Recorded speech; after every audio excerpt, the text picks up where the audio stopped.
मैं आपको भक्तमाल का एक प्रसंग सुनाने वाली हूँ, जिसे सुनकर आपको बहुत ही आनंद आएगा कि किस तरह से बांके बिहारी लाल ने पति पत्नी को चोर बदमाशों से बचाया। हरे कृष्णा दोस्तों, राधे राधे। आशा करती हूँ सब खुश होंगे, मंगल होंगे। आपसे एक विनती है, अगर आपको वीडियो अच्छा लगे तो वीडियो को लाइक और कमेंट में राधे राधे जरूर करें। दोस्तों, जो प्रसंग मैं आपको सुनाने वाली हूँ, वैसे तो यह बहुत ही पुराना है, लेकिन एकदम सत्य है, तो ध्यान से सुनिएगा। बहुत समय पहले की बात है। वृंदावन में एक ब्राह्मण रहते थे, जिनकी शादी वृंदावन के पास वाले गांव में हो जाती है और उनकी पत्नी पहली बार मायके जाती है। कुछ दिनों के बाद ब्राह्मण अपनी पत्नी को लेने के लिए अपनी ससुराल जाते हैं। तो पहली बार ससुराल जाते हैं तो उनकी ससुराल वालों ने उनको बहुत सारे जेवर दहेज में दे रखे थे और कुछ पैसे भी दिए। हमारे यहाँ बहुत बड़ी परंपरा है कि लड़के की शादी के बाद लड़की को दहेज दिया जाता है। जिसकी जितनी हैसियत होती है, हैसियत के हिसाब से सब अपनी बेटी को दहेज देते हैं। तो ब्राह्मण को भी दहेज मिला था। ब्राह्मण अपनी पत्नी और दहेज के साथ वृंदावन की ओर चल देते हैं। रास्ते में चोर बदमाशों ने ब्राह्मण से पूछा, हाँ भाई, कहाँ जा रहे हो?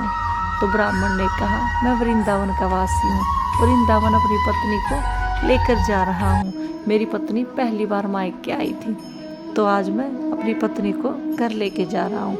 तो 4-5 चोर बदमाश थे और उन्होंने कहा, हम भी वृंदावन के ही हैं, हम भी वृंदावन ही जाएंगे, तो क्यों ना एक साथ साथ चलें। तो ब्राह्मण ने कहा, ठीक है।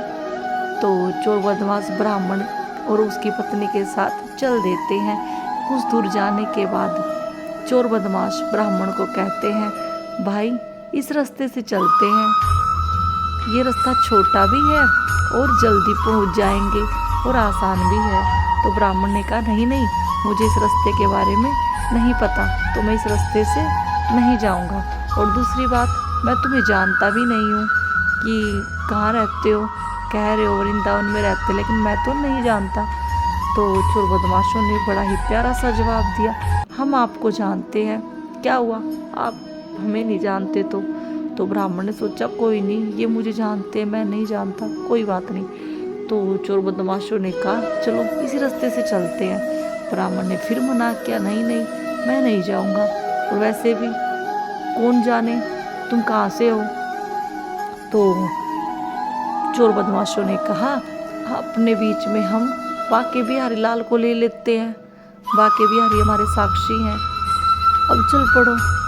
तो ब्राह्मण की पत्नी ने कहा, अब तो बांके बिहारी लाल भी हमारे बीच में है, अब क्या समस्या है, चलो चलते हैं। तो बांके बिहारी जी की कसम खा लेते हैं और साथ साथ चल देते हैं।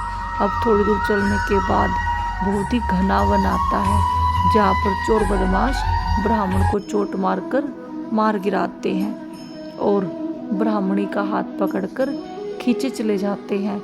अब ब्राह्मणी से सारे पैसे और जेवर छीन लेते हैं और ब्राह्मणी का हाथ पकड़कर चल रहे होते हैं और ब्राह्मणी बार बार पीछे देख रही होती है।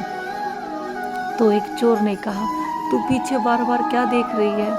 तो ब्राह्मण की पत्नी ने कहा, मैं पीछे उसको देख रही हूँ जिसकी तुम लोगों ने कसम खाई थी, जिसको तुमने साक्षी माना था, जिसको तुमने बीच में लिया था, मैं उसको देख रही हूँ कि अब वो कहाँ है, मेरे पति कहाँ हैं, वो कैसे देख रहे हैं, ये क्या हो रहा है, जो बीच में थे वो है कहाँ। तो इतना कहकर जैसे ही ब्राह्मण की पत्नी चुप हुई, इतनी ही देर में बांके बिहारी लाल प्रकट हो जाते हैं और सभी चोर बदमाशों को मार गिराते हैं। फिर ब्राह्मणी क्या देखती है, पीछे से उनके पति चले आ रहे हैं और इतनी ही देर में बांके बिहारी लाल अंतर ध्यान हो जाते हैं। अब पति पत्नी का विश्वास बहुत ही ज़्यादा दृढ़ हो चुका था और सीधे वृंदावन जाते ही सबसे पहले बांके बिहारी लाल जी के दर्शन करते हैं और धन्यवाद करते हैं, फिर खुशी खुशी घर चले जाते हैं। तो दोस्तों, मैं आपको एक ही बात कहना चाहती हूँ, जो बाके बिहारी लाल पर पूरा भरोसा करता है, विश्वास रखता है, तो वो अवश्य आते हैं, आपकी मदद के लिए अवश्य आते हैं। ऐसा हो सकता है कि कई बार देर हो जाए, लेकिन मनहानि कभी नहीं होगी। भक्तों, अपने विश्वास को मजबूत रखिएगा। जितना मजबूत विश्वास होगा, बाके बिहारी लाल उतनी ही जल्दी आएंगे। और हाँ, ये घटना एकदम सत्य है, एकदम सत्य है। अगर वीडियो अच्छा लगा है तो वीडियो को लाइक और कमेंट में राधे राधे ज़रूर करना।